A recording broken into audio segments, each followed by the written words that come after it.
All right, so we are going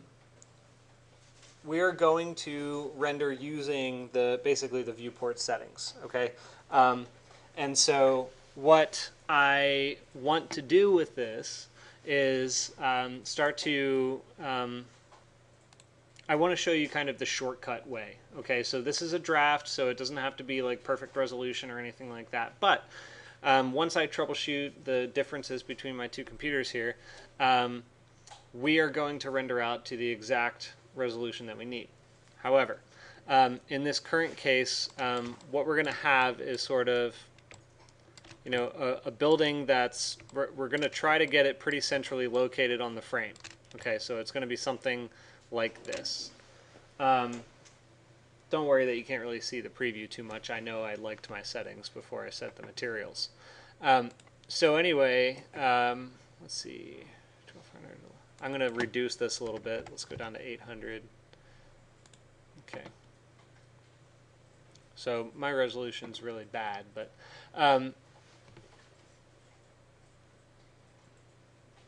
was I going to show you? Hang on.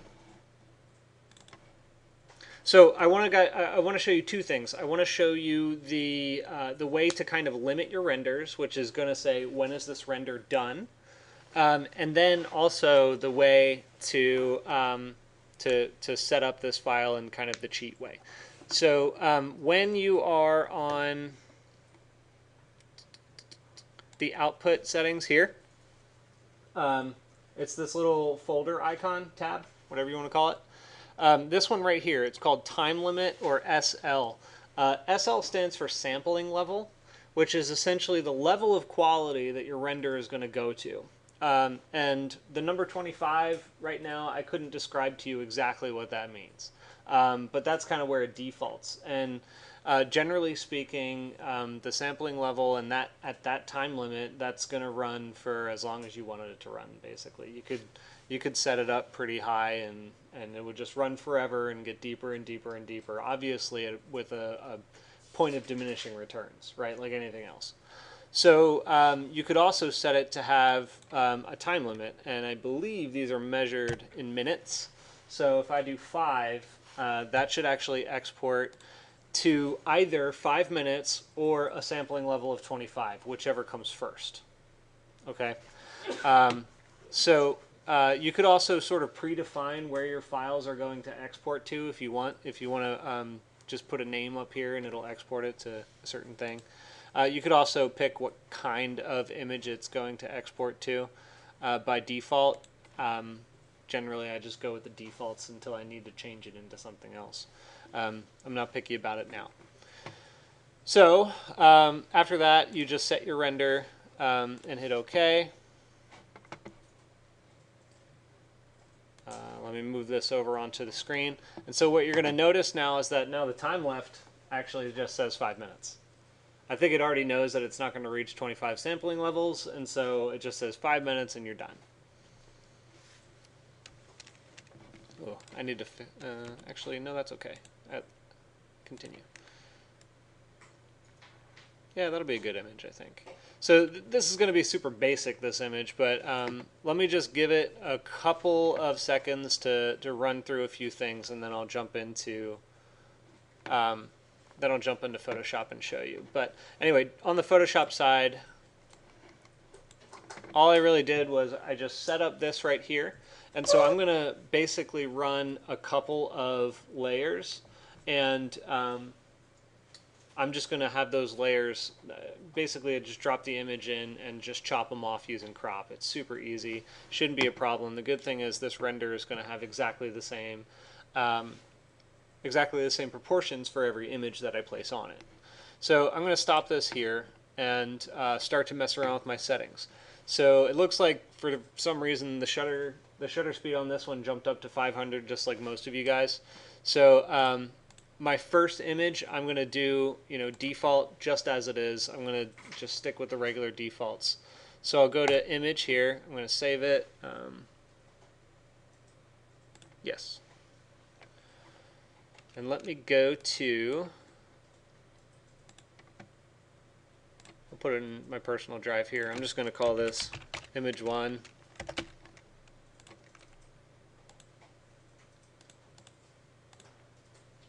I don't really know the difference between 8 or 16 image depth. So I saved it like that, and then I can start to adjust my settings. So I'm going to then increase my ISO to 110, my color temperature to 7,000, and my shutter up to 570, and then refresh. Didn't look like it did much.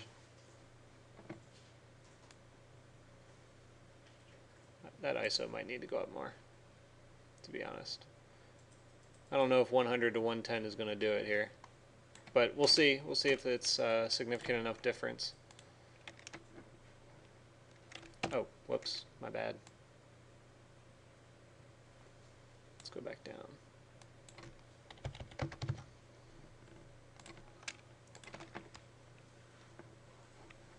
So this one I'll just call image 2.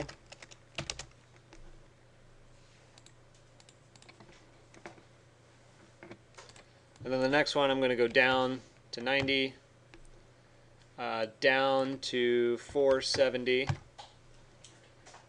and the color temperature is going to go down to 6,000.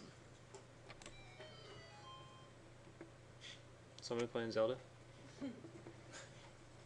Alright, so then I can save this one.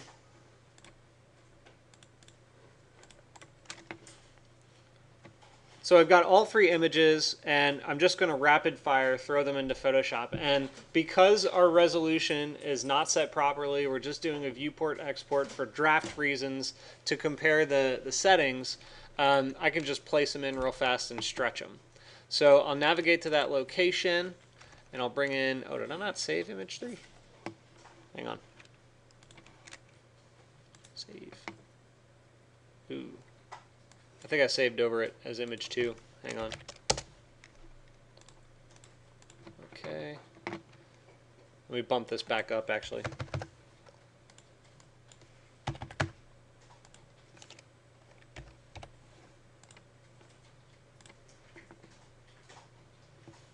So, save that image 2. All right, back into Photoshop. Here we go. So we've got image 1, 2, and 3. So I'm going to do image 1. And the key here is to just stretch it up till you meet that. And when you shift and stretch, it's going to stretch it proportionally. So be aware that you just want to drop it onto that. Yeah, there we go. And then shift and stretch. Go ahead and enter. And then you can place each one. So image 2 is going to go on.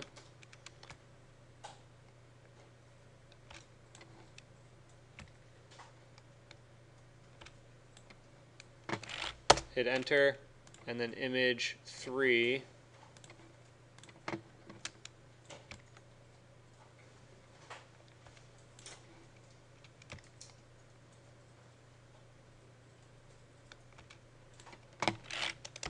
Enter. So the way that I did it is I started at my standard, and then I went up to my high level, and then I went down to my low level. So really, in reality, the image 3 is going to be the one that's all the way on the left. So I can select, so make sure that this box rectangular marquee tool is selected, and you just go from one corner to the other. And it will snap to a corner as long as you're relatively close to your guides. And then you do a select inverse. So right now that is selected. If I delete it, it'll delete that image. Oh, sorry, I skipped a step. Images that go into Photoshop are objects, and you need to rasterize them. So I select all layers by shift-click to select all 3. And then I go to Layer, Rasterize Layers. And then I go back to the box. So let me just do this. Right-click, select Inverse, and delete. Oh, sorry, you got to have one selected. So image 3 I'll delete. And then I'll go to image 2 is in the center. Or I'm sorry, image 1 is in the center. You just need to remember which one's which. You could actually name it, like when you save it, you could name it like middle, low, high, or something like that. It might be easier than image 1, 2, 3, especially when it's out of order. So select inverse and delete, and then I'll go to this one right here, which didn't look like that changed anything. Select inverse and delete. Those two look remarkably exactly the same. I guess that's good to know. Let me try that change again. So back down to 100, 520, 6500. Yeah, that changed almost nothing. So that's actually, I mean, this is the discovery that we're trying to make, right? Is that clearly going down on our color temperature gets pretty drastic really fast. But going up on the color temperature might not necessarily be as drastic, depending on, you know, where your sun is, the color quality of the image, what material colors are being reflected. It will change. So doing a draft exercise like this becomes really useful. So here's the last part of the assignment that I want us to do. I want you to take this text box and just draw, hang on. Ooh, that lagged. I want you to just draw a little box down here, and I want you to tell me what the settings were. So on this one, it was ISO. I think I went down to 6,000 on the, or no, ISO was 90. And you can tab on it too to space it out, however you want to call it. And then there was shutter. You can shorten it to like SH or something like that.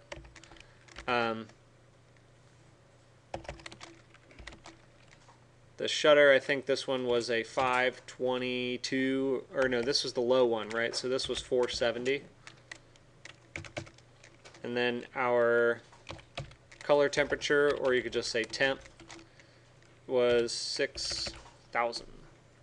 So these boxes, let me zoom in on it a little bit so you can see what's going on. These text boxes, if you're not aware right now, you have to select it using the T text tool, and you can actually stretch it out.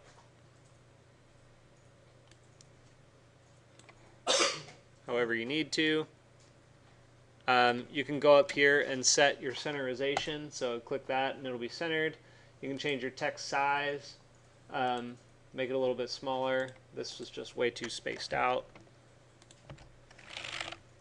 That is centered, right? Oh no, it's not. You have to actually, sorry, you have to actually select the text and then, wait, what? Yeah, you have to have it selected. Yeah, but it's not doing it. What am I doing wrong? It's not centering the box. What's up? Oh man, has it been that long since I've been in Photoshop? Left, right, center, select everything, left, center, right. See that? That's right. That's not supposed to happen, right? Yeah. Why don't you delete it all? Yeah, alright, I will do that. And some of you guys know this stuff, and you know that's not supposed to happen. So let's do this. I'm going to center it. There we go. So we're going to call it ISO 470. Oh, it's probably because I'm tabbing.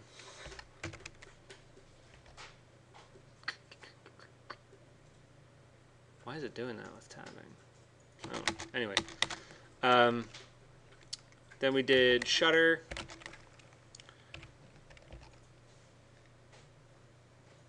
Or no, sorry. ISO was 90, shutter was 470. And then the temperature, 6,000.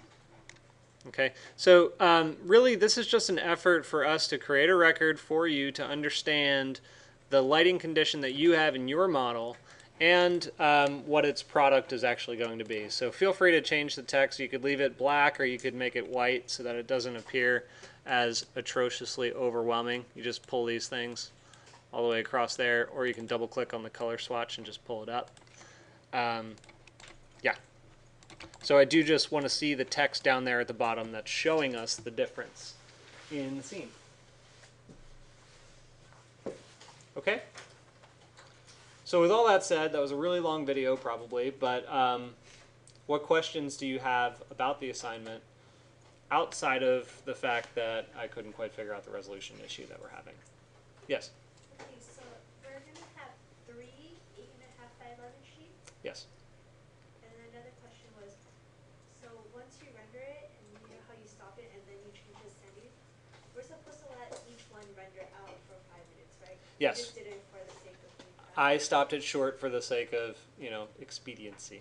So yes, you're going to let it run out for 5 minutes, and then you should be good at that level.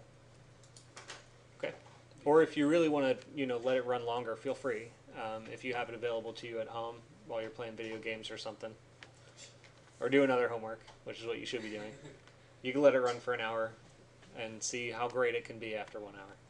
And then you said the resolution should be at 1200? Don't worry about the resolution. Just do your viewport resolution for now. I'm going to figure out that setting that for some reason I can't figure out why it won't do it here on these workstations. Yes? Why can't we just change the settings and not have to render it again? I didn't. Oh, can we can do that? Yeah. Oh, okay. Yeah. Oh, yeah. So I guess I misspoke before. Theoretically, you don't have to render 9 times. You only have to render it 3 times and change the settings. Yeah. In that case, maybe you should render it for 15 minutes instead of 5. Okay. So any other questions, I'll answer offline, and I'll be around to help you guys out with it too.